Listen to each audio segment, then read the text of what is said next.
Hi, I'm Mike Senese. I'm Catch It, Keep It's Engineer of Destruction on Science Channel. I'm also a longtime Redditor. My secret Reddit name is GTJ, and I'm here to do an interview talking about some of the questions you guys have sent in. Let's start this up. Question 1, Mercurial Madness Man asks, how often are you complimented on your mustache? Thank you, Mercurial Madness Man. That's a great question. Surprisingly, about every single day. It's weirder than I would have expected, not what I went for when I grew it. I think there's a lot of Tom Selleck fans out there, people who have been kind of missing out on watching the Hawaii not Hawaii Five-0, but the, what's the Tom Selleck show, the big one? I'm trying to remember, what's it called? Magnum PI, thank you. Magnum PI show. I don't know, it's working for me. I'm not getting rid of it, I love it. Second question, Icy. It seems that you're there the first thing in the morning when the contestants arrive and still there at night working away when the contestants leave as you build your own solution to the method of destruction. How many people do you have helping you build your solution? As a related question, aren't you the one who designs the method of destruction? Now this is a question that refers to Catch It, Keep It. A lot of times in this show you might notice as you're watching it that early in the morning, I'm in the workshop. At the end of the night, when the contestants are leaving, I'm still there working. That's real. I actually really did have to, I had to work my butt off for this show. Something that I didn't mind doing because I love working on Catch It, Keep It. I loved what I had to do. I loved designing the machines, building them. I had a very talented crew of people that were helping me. There was a couple guys that were behind me. A couple times it switched, but the thing that we really needed to do with Catch It, Keep It was keep things as fair as possible compared to what the contestants were doing, because this is it's an actual game show, and there's a board out there that comes through and makes sure that you're fitting in with the regulations, these game show regulations. And if you don't, there's heavy fines that get involved. Now, I want to say real quick, there's all this noise going on behind me because currently I'm in Delaware, Bridgefield, Delaware, at the Punkin Chunkin World Championships 2009. There's a row of air cannons, and they're doing free shooting right now. It sounds like jets taking off from aircraft carriers, blasting off. It's like rocket ships shooting out into the field. Pumpkins, people shooting pumpkins. We're doing a show for Science Channel, the 2009 Punkin Chunkin World Championships. It's going to be on Thanksgiving at 8 p.m. So excuse all of this craziness behind us. It's awesome. These guys are building some amazing things. Next question, Mixed Biz, what has been your favorite episode of the show so far? How do you cast contestants? Favorite show so far of Catch It, Keep It, I would say probably the scooter episode. We took an Il Bello Fly scooter, we rigged it up so this thing would accelerate full throttle. I built this rampway on the roof of our workshop, set it up 26 feet off the ground, 80-foot runway, 17-degree angled ramp at the end there. This thing revs itself up, it shoots itself off. Now the contestants, they've got one thing that they can do, and that's try to figure out how to stop this thing once it comes off the ramp. They can't stop it beforehand. The solution that the contestants came up with on that episode, I thought was just genius. They built this giant flycatcher net at the front of the ramp, so this scooter, it flies into it, hits the net, it articulates down with a counterweight system that pulls up to stop it. It ends up 3 feet off the ground. They cut this netting open, built out of parachutes. Scooter's in perfect condition, everybody wins. And then after that, I had to build my own solution. My solution, a zip line carriage system, 150 feet out into our workshop yard. Both solutions worked flawlessly. It was an awesome episode. A lot of drama. Maybe some people didn't like the amount of drama that was on it, but I thought it was probably one of the best episodes that we had. Follow-up question on that one, how do we cast our contestants? There was a casting call that we did. It was back in December, January in Los Angeles. We reached out to all of the builders, the physicists, the building community. People came out from all over the country. A lot of people from Southern California, obviously, Arizona, but we had some people that came out from the East Coast, from Ohio. People brought in their portfolios of stuff that they'd worked on in the past, some monster builds, flame-throwing wheelchairs, all sorts of cool stuff. Kept a collection of who's looking good, who's doing some amazing things out there, people that would make good contestants. And when it came time to put the shows together, we mix and match, try to put together good teams, try to put together, make sure that we've got, you know, the engineering, we've got the building, we've got the fabricating. Each episode has its own set of unique challenges, so we wanted to make sure that those were always covered. Next question, number 4, circular. I noticed that the contestants you pick have some fairly high level of manufacturing backgrounds. For instance, carpenters, custom motorcycle machinists, JPL rover engineers. So far, all the episodes have had relatively good designs from the challenge team. Have you ever considered using less mechanically skilled, for example, an office worker, gas station attendant, etc., people in the challenges, perhaps even a redditor-only team? That's a good question, and it's one that there's some serious challenges for something like that. Now, the show itself, there's 48 hours to build a solution to some sort of major, catastrophic, potentially prize-devastating machine. And in every single episode we did, each of the teams went to the wire. And this is real. I mean, this show it's a real show. So all 48 hours were always used up to the max. We actually had to pull teams off. They would end up not bolting in a couple of their last final bolts. And these were the skilled teams. Some of the most skilled teams, some of the most trained people that we had, they weren't able to finish their designs at all. You might have remembered the big screen TV episode, one of the ones where the team, they weren't able to get their solution built up and put into place in time. A less talented team, office workers, etc., that would be challenging to get that 48 hours in. You know, we want to make sure it's a good show. I think it could be fun, but we don't want to make anyone look like buffoons. That's never any fun. And with the time constraints that are involved, it could be a little bit challenging. A Reddit-only team, however, I know, you know, as a regular Redditor, every day that I'm on Reddit, I'm always reading the posts and the comments that everybody puts out there. Really mind-blowingly intelligent people on Reddit. I've got a feeling that if we did a Reddit-only team, there would be some serious solution happening. I'd like to see that. That'd be cool. Question 5. I Can Has Reddit, great name. How much prep work goes into each show in terms of making the method of destruction, and how pissed are you when your solution to the problem doesn't work? Well, as you guys who've watched the show know, a couple times, every episode I have to make my own solution alongside with the contestants. It's not a competition, it's just a way to show a couple different ways to solving the challenges. And a couple times, my solution didn't work. And let me tell you, it hurts. It still hurts. There's times when I catch myself just kind of thinking off to the side, and it's one of those ones where you kind of grit your teeth. It's frustrating. It takes a few weeks to think through all of the possible situations, the variables, the scenarios of what went wrong, what could have been changed, what could have been tweaked out. You never want to see something fail, and it's really frustrating.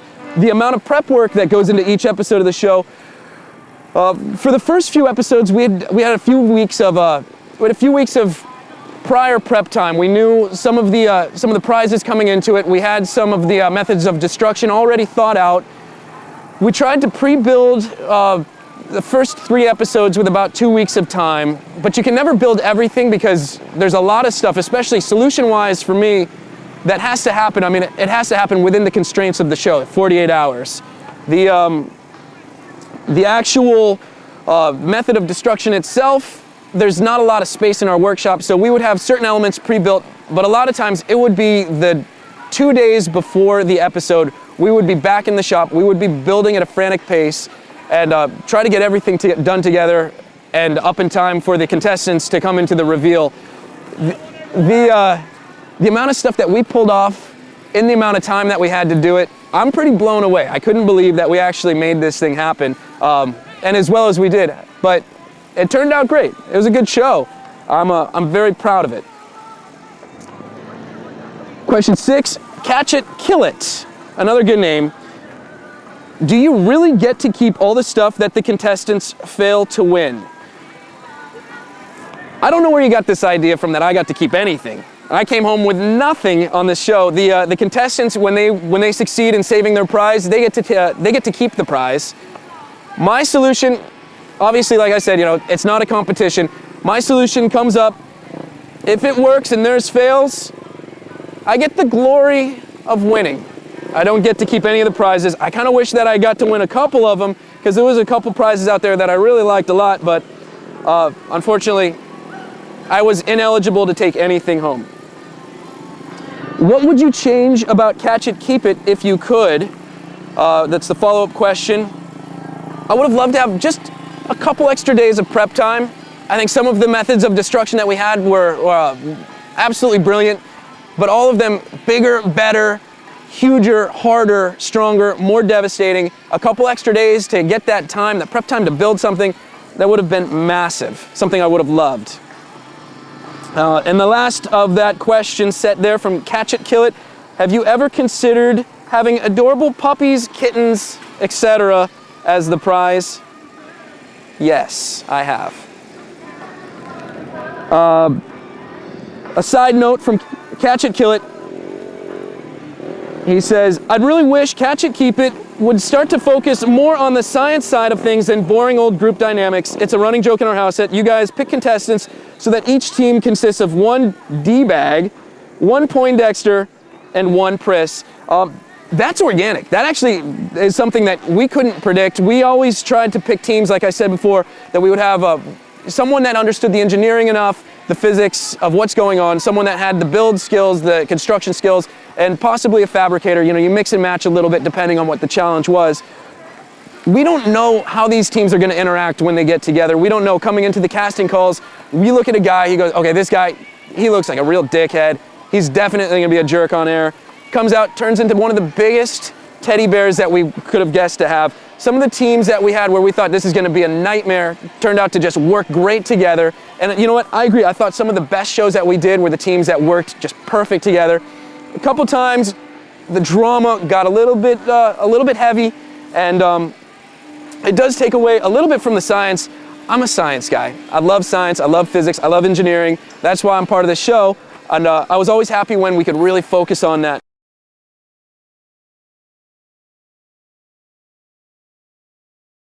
Now, and it's my favorite thing about it is the amount of community that the site itself has built into it. There's some other similar sites that that also has a lot of loyalty to it, but I've never really felt something that Reddit has to it. That people posting these links every single day, and the posts that seem to do best are the ones where the poster actually infuses as much of his or her own personality into that headline, the description about it, and people respond to that. It's not just a boring description. The commentary is always a running banter back and forth between a number of people, just so many thousands of people that all have really highly intelligent comments. It's a site that actually makes me feel kind of dumb all the time because there's so much intelligence on it. I love participating in it. I think it's an awesome site. My favorite follow-up question to that, how did I become a TV host?